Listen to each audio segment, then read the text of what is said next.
예수님을 높이는 그러한 그 일들이 세상에는 참 많습니다. 근데요, 우리 가장 가까이 있는 여기서 이 1시간 조금 남짓한 곳에 가면요, 세계적으로 아주 유명한 성극 공연장이 있습니다. 아마 여러분들도요 많이 가보신 분이 계실 겁니다.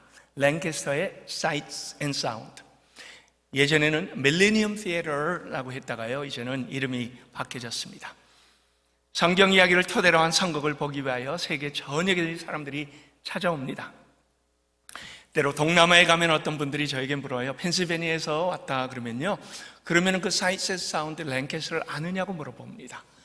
유명해졌습니다. 이제 한국에서 미국을 방문하신 분들 중에서도요, 성도님들은 때로는 가장 가보고 싶은 그러한 미국에서 장소가 어디냐라고 물어보면은 랭캐스터의 사이트 앤 사운드라고 얘기할 정도입니다.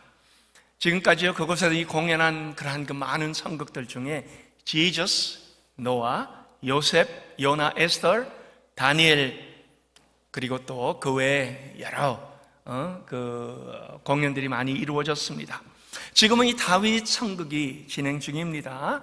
근데 앞으로 모세가 공연될 것을 예고를 했는데요, 그 물이 갈라지는 것을 어떻게 할지 굉장히 기대가 됩니다. 우리 자녀들이 와서요, 지난 주간에 저희 어머님 모시고 우리 또 자녀들과 함께 다윗 공연을 갔다 왔습니다. 여러분, 이 다윗은요, 한평생 하나님과 동행하는 삶을 살았습니다. 주님과의 깊은 영적인 교제를 살았던 자지요, 날마다 마음으로 하나님을 바라보고 또 하나님 안에서 하나님께서 주시는 그러한 그 영적인 귀한 사랑과 은혜가 그의 마음을 가득가득 채우면서 그는 그것을 표현하기를 즐겨했습니다. 그리고 그것을 표현하면서 하나님과의 그 사랑의 속삭임이 얼마나 그의 삶을 풍성하게 만들어줬는가 하는 것들을 우리가 볼 수가 있습니다. 그리고 그러한 그 모습들은요, 성극을 통하여 너무나 분명하게 재현이 됨으로써 성극 속에서 정말 이 하나님께서 다윗을 내 마음에 합한 자야 라고 그렇게 인정하시는 그 모습이 나도 좀 저렇게 되고 싶다, 나도 하나님의 인정함을 받고 싶다라는 그러한 그 마음이 생길 정도였습니다. 그리고 그것을 다윗은 시편을 통하여 아주 고스란히 우리에게 보여주고 있습니다. 여러분, 다윗은 양치는 목자였습니다. 그는요, 이 목자로서 양과 그 다음에 목자의 관계를 너무나 분명히 잘 압니다. 그런데 하나님과 그는 매일매일 호흡하며 살아가면서 바로 우리가 양 같지만은 하나님께서 우리를 목자로서 얼마나 귀하게 인도해 주시는가 하는 것을 분명히 알았습니다. 그냥 머리의 지식이 아니죠. 그는 그것을 그 마음속으로 받아들이고 그 다음에 삶으로 체험을 하고 그 다음에 또 하나님과 교제하고 하나님을 의지하고 하나님을 따라가며 하나님 안에서 야단도 맞고 하나님으로부터 징계도 받았으며 하나님이 회복하는 그러한 그 놀라운 은혜도 경험을 했던 것입니다. 그리고 그는 결론적으로 하나님은 나의 목자와 같다라고 해서 시편 23편에 이런 결론을 내립니다. 여호와는 나의 목자시니 내게 부족함이 없으리로다. 그가 나를 푸른 초장에 누이시며 쉴 만한 물가로 인도하시는도다. 여러분, 이 안에 나온 구구절절이요, 하나님과의 관계에 집중을 하게 만듭니다. 그리고 그는 하나님과의 관계를 통하여 평안한 마음을 가졌습니다. 그리고 어떠한 어려움이 온다 할지라도 다 넘어설 수 있는 그러한 그 자신감이 바로 시편의 모든 구절을 통하여 표현이 되고 있습니다. 하나님은 그를 보고 뭐라고 했습니까? 너는 내 마음에 합한 자야 라고 불렸습니다. You are man after my heart. 여러분, 우리도 그렇게 불리기를 원하는 마음이 분명히 있습니다. 근데요, 보니까 성경 안에 하나님께서 너는 내 마음에 합한 자야 라고 부른 사람은요, 다윗 외에는 그 누구도 없었습니다. 이 얼마나 영광스러운 하나님으로부터 받은 인정일까요? 근데요, 만약에 하나님께서 우리도 개인적으로 너는 내 마음에 합했어 라고 인정을 해주신다면 우리의 마음이 엄청나게 벅찰 것입니다. 아마 많은 분들 중에요, 천국에 가서 너는 이 땅에서 착하고 충성된 그러한 그 귀한 일을 했다라고 하나님께서 인정을 해주신다면요, 그것은 다윗 못지않게 너는 내 마음에 합한 자야라는 그러한 그 얘기를 듣는 그 동일함이 우리에게 있지 않을까 생각을 합니다. 그리고 여러분, 이 세상의 그 어떤 가치보다도 하나님의 인정함을 받는 것이라면요, 우리에게는 가장 귀하고 가장 또 뜻깊은 그러한 그 인정이 될 것입니다. 우리가 잘 아는 대로요, 다윗은 어릴 때부터 양을 치는 목동에서 이스라엘 왕국의 최고의 자리까지 올라갔습니다. 주변 국가에서 그를 칭송하고 그에게 사절단을 보내고 친히 앞에 와서 절을 하기까지 했습니다. 근데요, 그가 이 땅에서 받은 그 어떠한 영광도 그의 마음에 흡족한 것이 아니었습니다. 왜냐하면요, 그게 그의 삶의 목적이 아니었기 때문입니다. 하나님으로부터 단 한마디, 너는 내 마음에 합한 자야 라는 그것이 그의 마음을 움직였고, 그것이 그에게는 가장 위대한, 듣기 원하는 그러한 그 하나님의 인정함을 받는 그러한 그 목소리였던 것입니다. 그리고 그는 결국은 하나님의 인정을 받아서 나중에 어떻게 됩니까? 온 인류를 구원하기 위하여 이 땅에 장차 오실 메시아 그리스도가 그의 혈통을 통하여 나타나실 것이다 라는 약속을 받습니다. 하나님께서 아무에게나 이것을 허락하시는 것이 아닙니다. 그의 겸손함과 그 다음에 그의 불같은 열정, 그리고 하나님을 향해 살아면은 어떠한 일도 마다하지 않고 하나님 제가 하겠습니다라는 그러한 그의 뜨거운 마음을 하나님께서 다 보시고 그를 인정해 주신 겁니다. 하나님은 다윗에게 이러한 친밀한 관계를 통하여 우리에게 뭘 보여줍니까? 우리도 여전히 하나님과 이러한 친밀한 관계를 얼마든지 가질 수 있다라는 것을 다시 한번 확인시켜 줍니다. 오늘 본문은요, 사도행전 13장에 나오는 바울과 바나바의 제1차 전도 여행 당시에 쓰여졌던 그러한 그 부분입니다. 지난 한 주간 우리 고성강 목사님이 새벽 기도 때 이 사도행전을 통하여 우리에게 계속 하나님께서 어떠한 역사를 하셨는가 하는 것들을 말씀으로 주셨습니다. 그런데 1차 전도 여행을 우리가 보면요, 수리아 안디옥을 바울과 바나바는 떠나갑니다. 그리고 가장 마지막에 1차 전도 여행, 가장 마지막에 비스디아 안디옥에 가게 됩니다. 그곳에 가서 그들은 유대인 회당으로 들어가죠. 그리고 유대인을 향하여 증거한 내용이 바로 오늘 이 전체에 나타난, 그러나 거기에서 저는 단 한 부분만 여러분들과 함께 나누기를 원합니다. 바울은 유대인 회당에 가서 당당하게 예수님에 대하여 증거를 했습니다. 유대인들의 마음을 가장 자랑스럽게 여기는 사람이 누굽니까? 다윗 왕이지요. 그래서 그는 다윗 왕 얘기부터 꺼냅니다. 그리고 이스라엘 역사를 계속 열거를 합니다. 뭐라고 합니까?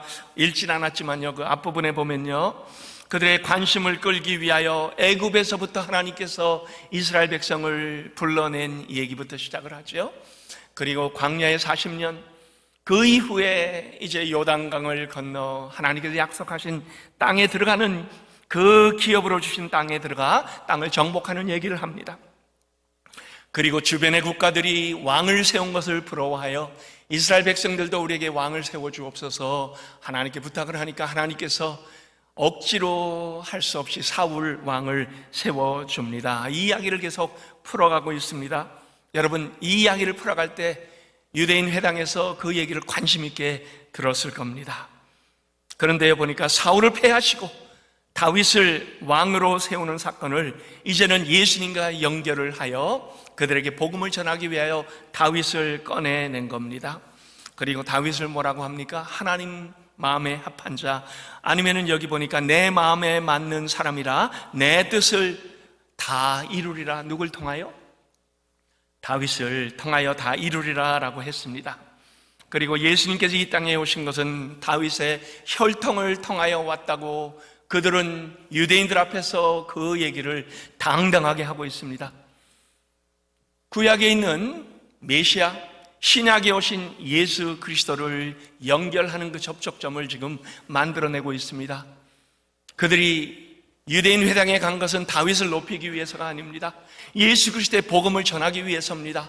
그러나 예수 그리스도의 복음을 전하기 위하여 그들은 그들이 가장 높게 생각하던 다윗을 사용하며 다윗의 믿음이 무엇이었다 하는 것을 다시 한번 확인을 시켜 줍니다. 여러분, 유대인 회상에서 이러한 얘기를 주장하다가요, 얼마든지 그때 당시에 죽을 수 있는 그러한 그 상황이었지만은, 그러나 바울과 바나바는 진리를 외쳤습니다. 그러면서 예수 그리스도를 통한 구원이 왜 다윗의 믿음 안에 포함이 되어야 하는가 하는 것을 우리에게 알립니다. 아니, 반대로요, 다윗의 믿음이 왜 그리스도의 그 우리를 향한 구원의 그 믿음과 어떤 연관이 있는가, 바울은 이것을 그들에게 알려주었습니다. 하나님의 마음에 맞는 사람, 바로 믿음을 가진 사람입니다. 그리고 믿음을 가진 사람이 오늘 본문에서 바로 어떠한 믿음인가 하는 것을 우리에게 확인을 시켜줍니다. 두 가지로 여러분들과 함께 이 부분을 보기를 원합니다. 첫 번째로, 순전한 믿음은 오늘날에도 구원의 핵심이 됩니다. 성경은 이 순전한 믿음을 우리에게 뭐라고 합니까? Man after God's own heart라고 얘기를 합니다. 다윗은 예수 그리스도의 모형입니다. 구약에서도 우리를 구원을 동일하게 믿음으로 이루어진다 얘기하고 있습니다. 구약에 율법이 주어졌지만 율법을 지킬 수 있는 사람은 아무도 없었습니다. 그래서 하나님은 구약에서조차도 믿음으로 우리에게 구원이 주어진다는 것을 보여주는 것이 바로 이 안에 있는 다윗의 믿음이었습니다.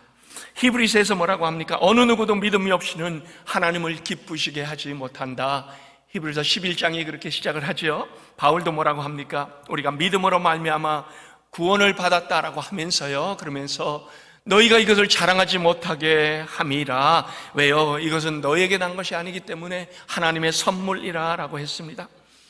여러분, 우리가 아무리 노력한다고 우리에게 믿음이 생깁니까? 아무리 우리가 열심히 행동을 하고 행위로 하나님을 기쁘시게 하려고 아무리 우리가 노력해도, 그러나 하나님께서 우리의 행위를 통하여 너는 이제 내가 만족할 만큼 했어, 너에게 구원을 주지라고 얘기하지 않습니다.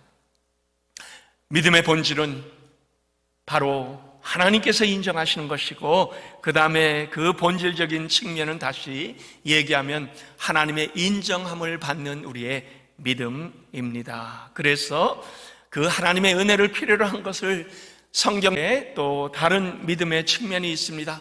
본질적인 믿음의 측면은 당연히 하나님께서 은혜로 우리에게 주시는 것이지만요, 그러나 우리에게는 관계적인 믿음의 측면도 성경에서 주장을 하고 있습니다. 이것 때문에 많은 사람들이 혼돈을 합니다. 하나님과의 관계와 우리의 삶에서 하나님은 우리에게 뭘 요구를 하시는가, 야고보가 그것을 야고보서 2장 14절에 얘기를 하지요. 내 형제들아, 만일 사람이 믿음이 있노라 하고 행함이 없으면 무슨 유익이 있으리요? 그 믿음이 능히 자기를 구원하겠느냐. 어떻게 보면요, 바울과 상반된 얘기를 하는 것 같습니다. 같은 성경에서 바울은 이 얘기를 하고 야고보는 저 얘기를 하는 것처럼 그렇게 들려집니다. 그러나 둘은 절대로 반대되는 얘기를 하는 것이 아닙니다. 사실은 상호 보완적인 얘기를 지금 하고 있습니다. 성경에서 말하는 두 가지의 믿음의 측면입니다. 본질적인 측면, 하나님의 은혜로 말미암아 우리는 구원을 받는 이것은 오늘도 내일도 변함이 없습니다. 그러나 실제적인 측면, 즉 하나님께 우리의 관계적인 믿음입니다. 여러분, 이 믿음은요, 우리가 매일매일 하나님과 교제할 때 믿음은 계속 성장하게 됩니다. 왜요? 믿음은 하나님에 대한 확신입니다. 즉 우리의 믿음은 대상이 분명합니다. 하나님을 우리가 보며 하나님과 매일 교제하고 하나님과 매일 하나님께서 우리에게 주시는 말씀을 읽으며 하나님께 기도하고 하나님께서 우리의 마음에 감동을 주고 하나님께서 우리 안에 내주하시는 성령을 통하여 알려주시는 그것을 우리가 영적인 호흡으로 받을 때 우리의 믿음은 자라날 수밖에 없습니다. 하나님은 바로 우리에게 이러한 성숙을 원하시고 있습니다. 당연히 우리 인간은 우리의 노력으로 구원은 불가능합니다. 그러나 구원받은 후에 하나님과의 교제로 인하여 우리는 교회에서, 삶의 터전에서, 가정에서, 아니면 여러분이 계시는 그 어디에서나 하나님의 그 아름다운 모습을 세상의 빛으로 드러낼 수 있는, 그리고 하나님은 우리에게 그것을 요구하며 우리 힘으로 할 수 없는 것을 알기 때문에 나와 매일매일 호흡하며 나로부터 능력을 받지 않으련 이것을 우리에게 알려주고 있습니다. 다윗은 구약에서 바로 그러한 귀한 믿음을 하나님 안에서 실천한 사람입니다. 그리고 그의 생각과 말과 행동이 하나님을 닮아가는, 오늘날 우리는 예수 그리스도를 닮아가는 자가 된 것입니다. 그래서 야고보서 2장 17절에 야고보가 뭐라고 합니까? 이와 같이 행함이 없는 믿음은 그 자체가 죽은 것이니라. 여러분, 왜 죽습니까? 하나님과 관계가 없기 때문에 죽습니다. 활력이 없어요. 푹 꺼져버립니다. 패배자가 됩니다. 힘이 없어 버립니다. 열매도 맺지 못합니다. 왜요? 매일매일 하나님과의 관계가 죽어버렸기 때문에요. 하나님은 이것을 우리에게 주셨는데, 풍성함을 우리에게 주셨는데, 우리는 그것을 활용하지 못하고 점점 관계적인 믿음 죽어버리니까 하나님은 안타까워서 바로 이 다윗을 통하여 하나님과의 우리와의 관계가 얼마나 가까울 수 있다는 것을 다시 한번 보여주고 있습니다. 이러한 관계적인 믿음은요, 훈련할 수 있습니다. 자라날 수 있습니다. 그리고 매일매일 성장할 수 있는 그러한 그 가능성을 우리에게 보여줍니다. 여러분, 시편은요 총 150편이 있습니다. 근데 다윗이 쓴 것으로 알려진 시편은 총 73편입니다. 그리고 추정되는 것까지 합치면 사실은 시편의 반 이상이 다윗이 쓴 그러한 그 시입니다. 다윗의 시와 찬양은 그만큼 하나님을 향한 그 순수하고 뜨거운 열정과 사랑이 담겨있는 그러한 그 구구절절이 그 안에서 하나님과 얼마나 믿음의 귀한 걸음을 걸어가는가 하는 것들을 우리에게 보여줍니다. 저 Sights and Sound Theater에서 다윗의 그 선곡을 하면서요, 그러면서 하나님께 찬양하는 뮤지컬이 계속 울려 퍼졌습니다. 그때마다 그 안에 있는 가사가 너무나 우리의 마음을 울렸기 때문에요, 관객에선 더 이상 참지 못하고 계속 우리와 같은 박수를 하나님께 드렸습니다. 당연히 거기에 있는 배우들에게 주는 박수가 아닙니다. 하나님께 박수로 화답하고 하나님의 그 놀라운 은혜를, 우리의 마음을 박수로 담아서 하나님께 올려주는 그 놀라운 모습이 참 저는 너무나 감동스럽고 너무나 귀했고, 참 우리도 저러한 자연적인 그러한 그 표현이 우리의 이 삶 속에 얼마든지 있으면 좋겠다라는 그러한 그 생각을 했습니다. 우리 영생교회는 3부 예배는 자연스럽게 박수를 치도록 유도를 합니다. 찬양대가 찬양이 너무 좋으면은 박수로 하나님께 영광을 돌립니다. 여러분, 경직된 것이 예배가 아니고요, 자연스럽게 표현하는 것이 하나님께서 우리에게 원하시는 예배입니다. 언젠가는 우리의 예배 속에 박수가 좀 활발하게 하나님께 드려지는, 사람에게 올려지는 박수가 아니고 하나님의 그 말씀 속에 들어있는 그 하나하나가 우리의 마음을 찌르고 우리에게 감동을 줄 때 우리는 하나님께 영광을 돌릴 수밖에 없는 그 아름다운 반응이 우리 안에 나타나는 그 시간이 되기를 간절히 바랍니다.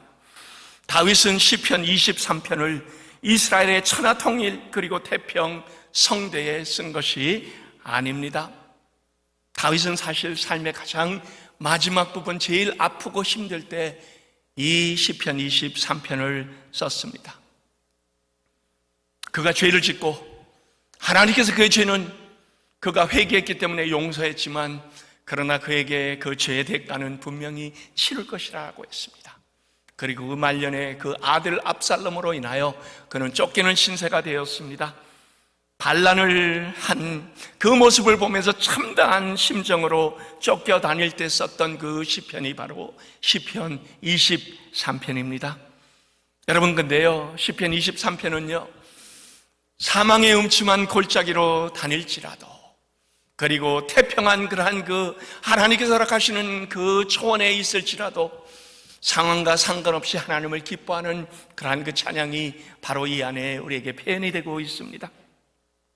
기쁨이 충만하고 왕궁에서 값비싼 옷을 입고 막강한 권력을 행사할 때나, 아니면은 저 동굴을 진전하면서 도망 다닐 때나, 그는 상황이었다든지 하나님 안에 있을 때 바로 그때가 나에게는 가장 평안할 때, 그리고 그때가 나에게는 가장 만족할 때라라고 그렇게 알려주고 있습니다. 저는 여러분들에게 한번 물어봅니다. 여러분, 상황과 상관없이 하나님과 동행하고 있습니까? 상황과 상관없이 매일매일 하나님을 알고 하나님 안에서 기쁨을 찾고 있습니까? 우리 2023년도에는 이러한 그 귀한 삶이 여러분들이 삶이 되기를 바랍니다. 말씀을 읽고 기도하며 그 꿀맛 같은 말씀이 여러분들의 마음을 촉촉하게 녹여줄 수 있는 그러한 그 시간들이 될 수 있기를 바랍니다.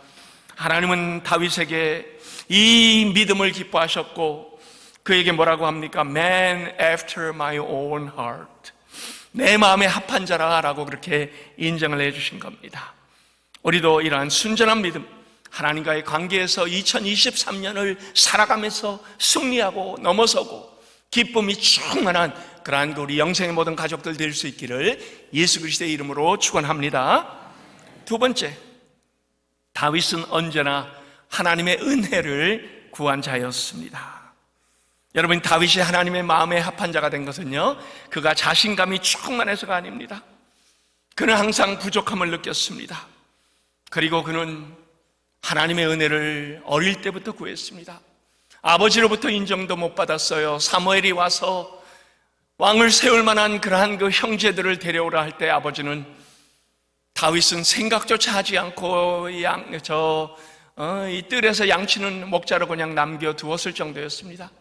인정을 받지 못한 그러한 그 가장 자존감이 낮은 자에서, 그러나 그는 하나님 안에서 높게 쓰임을 받는 그러한 그 자리에 올라가기까지 하나님의 은혜를 항상 구했던 자입니다. 성경 인물 중에서 다윗만큼 아마 파란만장한 삶을 살았던 자도 드물 겁니다. 야곱도 그런 얘기를 했죠. 바레오 왕 앞에 서갖고 뭐라고 했습니까? 제가 130년을 살았지만은 험악한 세월을 보냈습니다. 인생의 아주 험한 과정들을 거쳤습니다. 이렇게 고백을 했듯이요. 아마 이 다윗도 그의 삶을 고백을 하려면 그러면은 그 야곱 못지않게 험난한 삶을 살았습니다라고 얘기를 할 겁니다. 인생의 가장 밑바닥도 들어갔고요. 그 다음에 누릴 수 있는 가장 영광의 자리까지 그는 올라가기도 했습니다. 올라가고 내려가는 롤러코스터를 그는 계속 타는 그러한 그 삶을 살았던 것입니다. 그러나 어디에 있든지 그는 하나님을 향한 그 믿음의 자세만큼은 전혀 요동하지 않았습니다. 그리고 놀라울 만큼 하나님과 믿음의 걸음을 걸어간 그를 바로 바울은 저 유대인 회당에 가서 이 사람이 바로 믿음의 사람이라고 그들에게 알려주고 있습니다. 여러분, 다윗이 성실했습니까? 아니에요. 그는 성실과는 거리가 먼 자였습니다. 즉, 그는 완벽한 삶을 살지 못했습니다. 실수가 많은 자였습니다. 그리고 그러한 그 실수, 성경은 그의 그 연약했던 모습을 있는 그대로 우리에게 들춰 보여주고 있습니다. 다 이유가 있어요. 왜요? 우리도 여전히 실수가 많은 자들, 하나님 안에서 하나님께서 어떤 자를 가장 기뻐하신다라는 것을 보여주기 위함입니다. 내일부터 우리는 다윗이 리더가 되기까지의 과정을 같이 새벽 기도 때마다 말씀을 살펴보기 원합니다.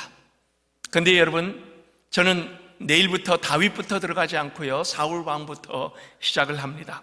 사울 왕은요, 자기의 잘못을 지적을 받고 나서는 그 왕권을 놓치지 않으려고 엄청나게 애를 씁니다. 더 움켜집니다. 그리고 호위 군사를 더 만들어냅니다. 그리고 그것을 하나님 앞에 자기의 이 주권을 계속 하나님 앞에 당당하게 드러내지만 하나님은 그를 인정하지 않습니다. 한번 보세요. 사울와의 죄와 다윗의 죄는 경중을 따지면요, 그러면 다윗의 죄가 훨씬 더 무겁습니다. 세상은 아마 다윗의 죄를 더 많다라고 그렇게 선포를 할 겁니다.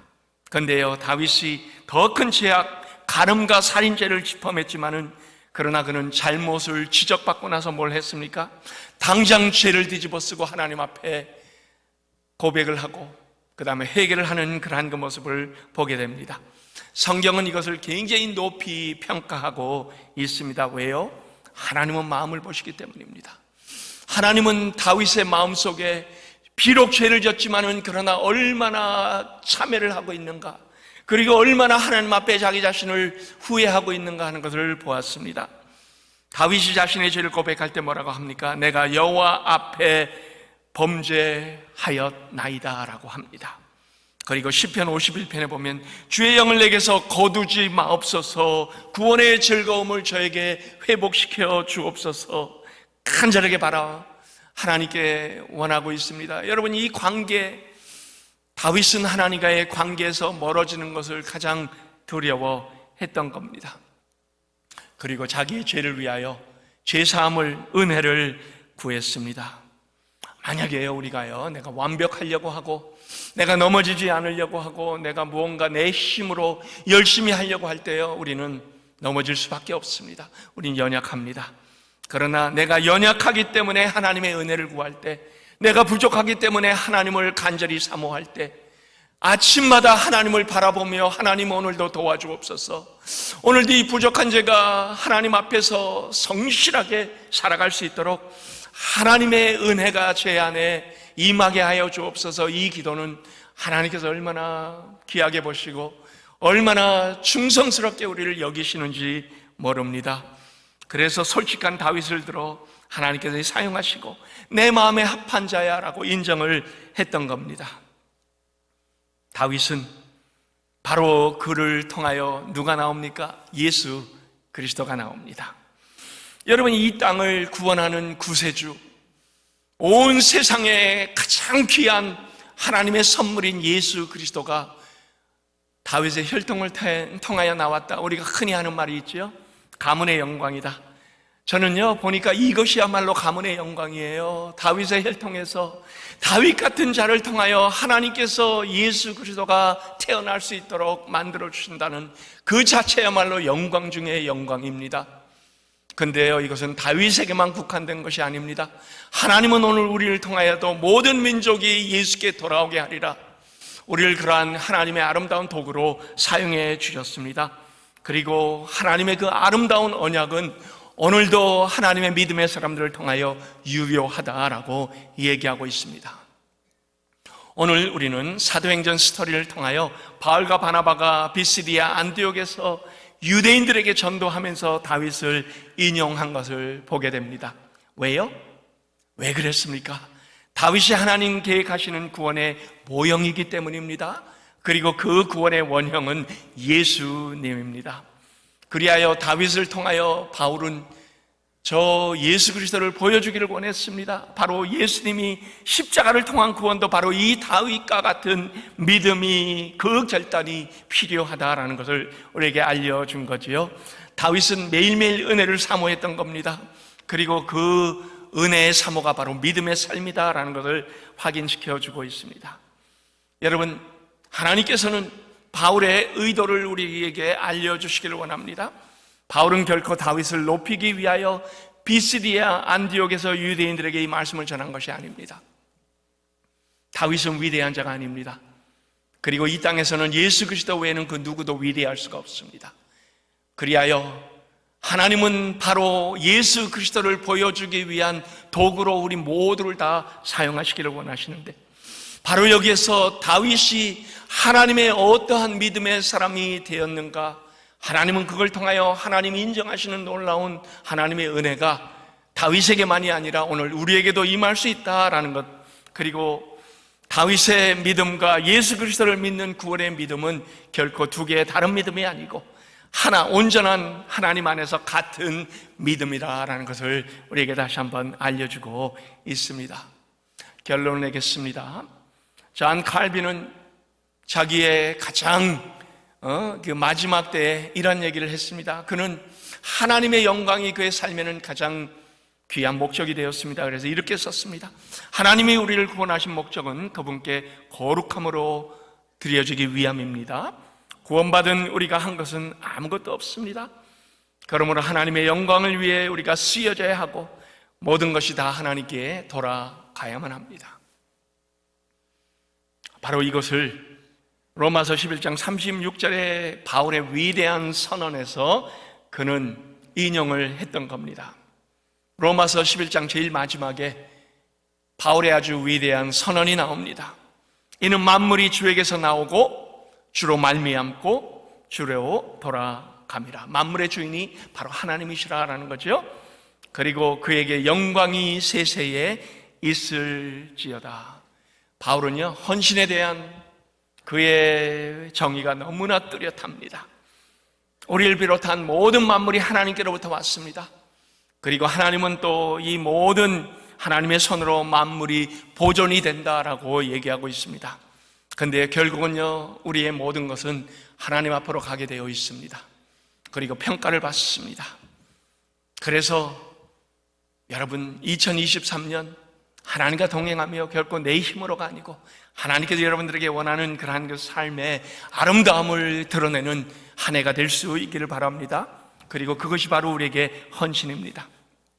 매일매일 하나님과의 헌신, 잠시 들러가는 이 땅에 허무하게 사는 것이 아니고 하나님 바라보며 하나님 안에서 우리에게 주신 영혼을 이 땅에서 펼쳐내며 살아가는 그 아름다운 목적 있는 삶, 하나님 안에서 하나님께서 우리에게 주신 이 귀한 믿음의 삶, 바로 이 삶을 통하여 하나님과 동행하는 우리 영생의 모든 가족 될 수 있기를 예수 그리스도의 이름으로 축원합니다.